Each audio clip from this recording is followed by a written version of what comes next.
সম্প্রতি সামাজিক যোগাযোগ মাধ্যমে ভাইরাল একটি ভিডিওকে কেন্দ্র করে শেখ হাসিনা দেশে ফিরে আসার বিষয়টি আবারও সামনে এসেছে। ভিডিওতে দাবি করা হচ্ছে, সাবেক প্রধানমন্ত্রী শেখ হাসিনার মেয়ে সাইমা ওয়াজেদ পুতুল নাকি বলেছে, 1 মাসের মধ্যে আমার মা বাংলাদেশে আপনাদের মাঝে ফিরে আসবে। এই মন্তব্য ঘিরে ইতোমধ্যেই জল্পনা তুঙ্গে উঠেছে। ফেসবুক, টিকটক, ইউটিউব সর্বত্রই এখন গুঞ্জন চলছে, আসন্ন নির্বাচনকে সামনে রেখেই কি দেশে ফিরছেন পলাতক শেখ হাসিনা। নেটিজেনদের উত্তেজনায় যেন আগুনে ঘি ঢালার মতোই কাজ করেছে এই ভাইরাল ভিডিও। কে বা কারা যেন বারবার ছড়িয়ে দিচ্ছে এমন বক্তব্য। RICL TMX, যুগের পর যুগ স্থাপনা থাকে মজবুত। অনেকে ব্যঙ্গাত্মক পোস্ট করে লিখেছেন, মানবতার মা দেশে ফিরলে আবারও আলোর মুখ দেখবে বাংলাদেশ।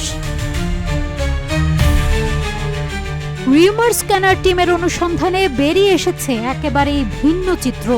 ভাইরাল ভিডিওটি যাচাই করে দেখা গেছে এটি কোনো রাজনৈতিক বক্তব্য নয়, বরং মিয়ানমারের সাম্প্রতিক ভূমিকম্প পরবর্তী স্বাস্থ্য সংকট নিয়ে বিশ্ব স্বাস্থ্য সংস্থার একটি অফিসিয়াল ভিডিও।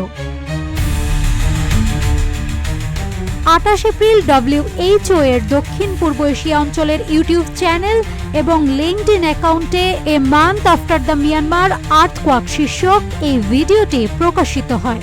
সেখানে শেখ হাসিনার কন্যা সাইমা ওয়াজেদ, যিনি হুসেরোয়ের আঞ্চলিক পরিচালক, তিনি বলেন, 1 মাস পেরিয়ে গেছে, এখনও মিয়ানমারে 24 লাখ মানুষ জরুরি স্বাস্থ্যসেবার অভাবে ভুগছে। সামনে বর্ষা মৌসুম, ফলে ডেঙ্গু, ম্যালেরিয়া ও পানিবাহিত রোগের ঝুঁকি বাড়ছে। জরুরি অর্থায়ন এবং টেকসই সহায়তা এখন সবচেয়ে জরুরি।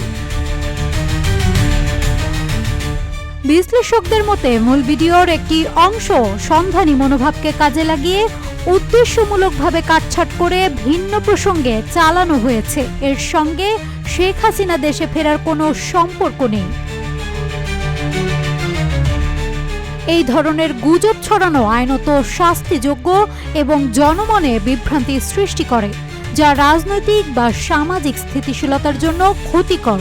সাইমা ওয়াজেদের আসল বক্তব্য ছিল একটি মানবিক সংকট মোকাবেলায় আন্তর্জাতিক সহায়তার আহ্বান। পলাতক শেখ হাসিনাকে ঘিরে বারবার রাজনৈতিক জল্পনা তৈরি করা শুধু বিভ্রান্তিকর নয়, দায়িত্ব জ্ঞানহীন বটে। এই প্রেক্ষাপটে সকলের উচিত সোশ্যাল মিডিয়ায় যে কোনো খবর যাচাই না করে শেয়ার না করা। নাজহাতুল তোয়া, রূপালী বাংলাদেশ।